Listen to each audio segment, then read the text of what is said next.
Olá pessoal, tudo bem com vocês? O que vocês acharam do conteúdo sobre as células? Fantástico, não é? Bem, agora nós iremos falar um pouco sobre o mundo dos micro-organismos, a começar aqui pelos vírus. Os vírus, eles são simples partículas? Bem, não é basicamente isso, eles são até que complexos. Os vírus, ele é uma minúscula partícula infecciosa que só pode se reproduzir se infectar uma célula hospedeira. Os vírus, eles comandam as células hospedeiras e usam seus recursos para produzir mais vírus. Basicamente, eles programam, o seu hospedeiro para se tornarem uma fábrica de vírus. Bem, como eles não conseguem se reproduzir sozinhos, ou seja, sem o hospedeiro, os vírus eles não são considerados seres vivos. Além disso, eles também não possuem células e eles são muito pequenos e muito menores do que as células dos seres vivos. E basicamente são formados de ácido nucleico, pacotes de ácido nucleico e também de proteína. Mesmo assim, os vírus eles têm algumas características importantes de células vivas. Por exemplo, eles têm genomas de ácido nucleico baseado no código genético usado nas suas células e também nas células de qualquer ser vivo. E ainda como as células dos seres vivos, os vírus eles possuem variações genéticas e podem evoluir. Então, apesar deles não se encaixarem na definição de vida, os vírus eles parecem estar em uma zona meio que de dúvida. O vírus ele é parecido com uma bactéria e como será que ele é organizado? Bem, apesar de ambos poderem nos deixar doentes, as bactérias e os vírus eles são muito diferentes biologicamente. As bactérias elas são pequenas e unicelulares, mas são organismos vivos e que não dependem de um hospedeiro para se reproduzir. Por causa dessas diferenças, infecções bacterianas e virais elas são tratadas de forma diferente. Por exemplo, os antibióticos eles são úteis somente em casos de infecções contra bactérias, mas não contra vírus.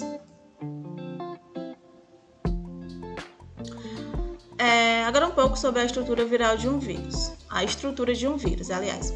Bem, existem muitos tipos diferentes de vírus no mundo e eles variam tanto em tamanho, formato e também no seu ciclo de vida. Por outro lado, os vírus eles possuem sim algumas características em comuns, que incluem o capsídeo, um genoma de ácido nucleico feito de DNA ou RNA, que ele é dobrado dentro do capsídeo, e também uma camada de membrana chamada de envelope. Vamos falar um pouco sobre eles mais detalhadamente. Bem, o capsídeo viral, ou cápsula proteica, também como é conhecida, ele é formado por muitas moléculas de proteínas e as proteínas elas se juntam para formar unidades denominadas de capsômeros, que juntos formam aí o capsídeo. As proteínas do capsídeo elas são sempre codificadas pelos genomas do vírus, ou seja, é o vírus e não a célula hospedeira que fornece as instruções para sua produção. Agora o envelope viral. Bem, além do capsídeo, alguns vírus eles têm também uma membrana lipídica externa que envolve todo o capsídeo, conhecida como envelope. Os vírus com envelopes eles não fornecem instruções para os envelopes de lipídios. Em vez disso, eles tomam emprestado um pedaço das membranas hospedeiras em seu caminho para fora da célula. Os envelopes, no entanto, ele contém proteínas que são especificadas pelos vírus, as quais muitas vezes ajudam as partículas virais a se ligarem às células hospedeiras. Agora um pouco sobre os genomas virais. Todos os vírus eles possuem um material genético, ou seja, um genoma, que é feito de ácido nucleico. Bem, você, como todas as outras vidas celulares, eles usam o DNA como seu material genético. Os vírus, por outro lado, eles podem usar tanto o RNA como o DNA, mas ambos dos quais são tipos de ácidos nucleicos.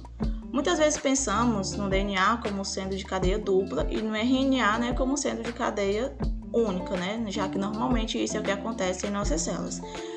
Porém, os vírus eles podem apresentar todas as combinações possíveis de encadeamento do tipo de ácido nucleico, ou seja, DNA de cadeia dupla, RNA de cadeia dupla, DNA de cadeia única ou RNA de cadeia única. Os genomas virais, eles também se apresentam em várias formas, tamanhos e também variedades, embora eles sejam geralmente muito menores do que os genomas dos organismos celulares.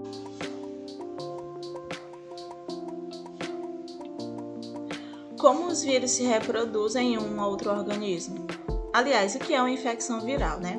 Bem, no dia a dia, tendemos a pensar que uma infecção viral ele é meio que uma coleção desagradável de sintomas que sentimos quando pegamos um vírus, como por exemplo da gripe ou da catapora. Mas o que realmente ocorre no nosso corpo quando você tem um vírus? Bem, em uma escala microscópica, uma infecção viral significa que vários vírus eles estão usando suas células para fazer mais cópias de si mesmo. O ciclo de vida do vírus ele é um conjunto de etapas em que o vírus reconhece e entra em uma célula hospedeira e reprograma o hospedeiro, fornecendo instruções na forma de DNA ou RNA viral. E ele usa os recursos do hospedeiro para produzir mais vírus, né? Ou seja, é o resultado do programa viral. Para um vírus típico, o seu ciclo de vida ele pode ser dividido em 5 grandes passos, né? Apesar de que os detalhes desses passos eles serão diferentes para cada vírus. Até uma bactéria, ela pode pegar um vírus, e os vírus que infectam as bactérias são chamados de bacteriófagos, e determinados bacteriófagos eles têm sido estudados detalhadamente no laboratório. Daremos uma olhada em 2 ciclos diferentes em que estes bacteriófagos eles podem utilizar para poder infectar o seu hospedeiro bacteriano. Temos o ciclo lítico, que é onde o fago ele infecta a bactéria, apodera-se dela, né, para poder sintetizar inúmeros fagos. E então ele mata a célula por explosão, chamada de lise. Temos também o ciclo lisogênico, onde o fago ele infecta uma bactéria e ele insere o seu DNA no cromossomo bacteriano, permitindo que o DNA do fago, agora chamado de profago, ele seja copiado e transmitido pelo próprio DNA da célula. Bem, agora vamos falar um pouco sobre o vírus humano, né? Vírus humanos. Você já teve gripe ou catapora, por exemplo? Se sim, então você teve um encontro de perto com os vírus, né? Bem, quer você sonhe um dia encontrar uma cura para a AIDS ou simplesmente querer evitar o surto de gripe deste ano, você provavelmente está familiarizado com o incômodo que pode ser causado pelas infecções virais. Bem, vírus humanos eles vêm em diferentes tipos e têm uma variedade de efeitos. Alguns nos fazem doentes por 1 ou 2 dias antes de desaparecerem, enquanto outros eles nos acompanham para o resto da vida. Alguns eles são um pequeno incômodo, e enquanto outros, como o caso da ebola, eles podem causar complicações que põem a vida em risco, né? Devido ao impacto em nossa saúde e também na qualidade de vida, muitos vírus humanos e vírus animais correlatos eles foram estudados detalhadamente. Agora, como os vírus animais eles infectam as células? Vírus animais, como qualquer outro, eles dependem, né, das células hospedeiras para completar o seu ciclo de vida.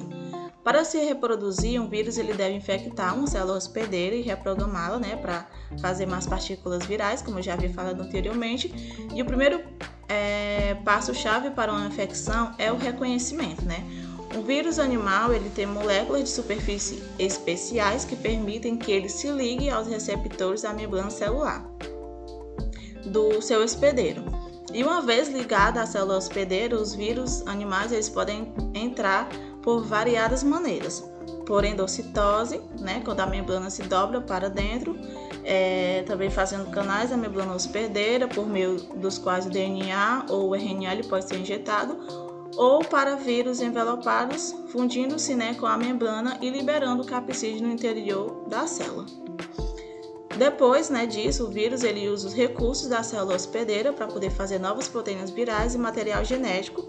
Partículas virais, elas assimilam-se e preparam-se para poder deixar a célula. Os vírus animais envelopados, eles podem romper da membrana celular ao passo em que se formam, levando aí uma parte da membrana plasmática ou de uma membrana interna no processo.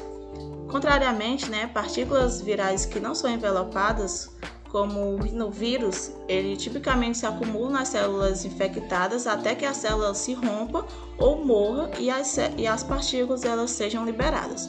Algumas infecções virais elas seguem um padrão clássico de doença aguda, onde os sintomas eles pioram, né, durante um curto período, Porém, na maioria dos casos, o vírus ele é eliminado do corpo pelo sistema imunológico e o paciente se recupera. Exemplos incluem o resfriado comum e também a gripe. Outros vírus, como o vírus da hepatite C, eles causam infecções crônicas de longo prazo, e ainda outros vírus, como o herpesvírus humano 6 e 7, que em alguns casos eles causam uma doença infantil minoritária, que é a roséola. Eles podem causar infecções produtivas, ou seja, aquelas nas quais novas partículas virais elas são produzidas, sem causar aí quaisquer sintomas nos seus hospedeiros. E nesses casos, os pacientes eles são ditos possuírem infecções assintomáticas. Bem, continuando nossa aula, nós iremos agora falar um pouco sobre as bactérias. Porque as bactérias elas são procariontes e qual é a sua relação com a evolução?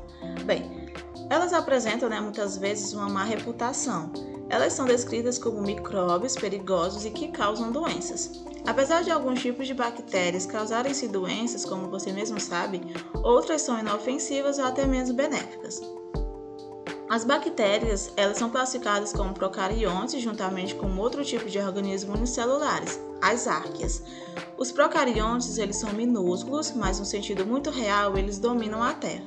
Eles vivem em praticamente qualquer lugar, em todas as superfícies, como na terra, na água e até mesmo dentro dos nossos corpos. Bem, sobre esse último ponto, você deve provavelmente ter aproximadamente tantas células procarióticas no seu corpo quanto células humanas. Isso pode soar um pouco nojento, mas muitos dos nossos auxiliares procarióticos, eles desempenham papéis importantes para nos manter saudáveis. Quais as diferenças entre organismos eucarióticos e procarióticos e quais características tornam estes tão diferentes das células mais ditas evoluídas? Bem, as diferenças mais fundamentais entre os procariontes e eucariontes estão relacionadas em como as suas células são formadas. Especificamente, as células eucarióticas elas têm um núcleo, uma câmara que é delimitada por membrana, onde o DNA é armazenado, enquanto as células procarióticas elas não têm. Essa é uma característica que separa formalmente os dois grupos. Os eucariontes eles geralmente apresentam outras organelas membranosas além do núcleo, quanto os procariontes não apresentam. Células elas são geralmente pequenas, mas células procarióticas elas são realmente pequenas. Elas variam entre 0,2 até 2 micrômetros de diâmetro, enquanto as células eucarióticas elas variam de 10 a 100 micrômetros de diâmetro. Muitas células procarióticas elas apresentam forma de esfera, bastão ou espiral. Bem, agora nós iremos ver um pouco da estrutura das células procarióticas, começando um pouco de fora para dentro. Bem, a célula procariótica ela possui uma cápsula, além da parede celular, da membrana plasmática, dos apêndices, cromossomos e plasmídios, além também de possuírem os compartimentos internos. É isso, pessoal. Essa foi a nossa videoaula de hoje. Eu espero que vocês tenham gostado e até a próxima.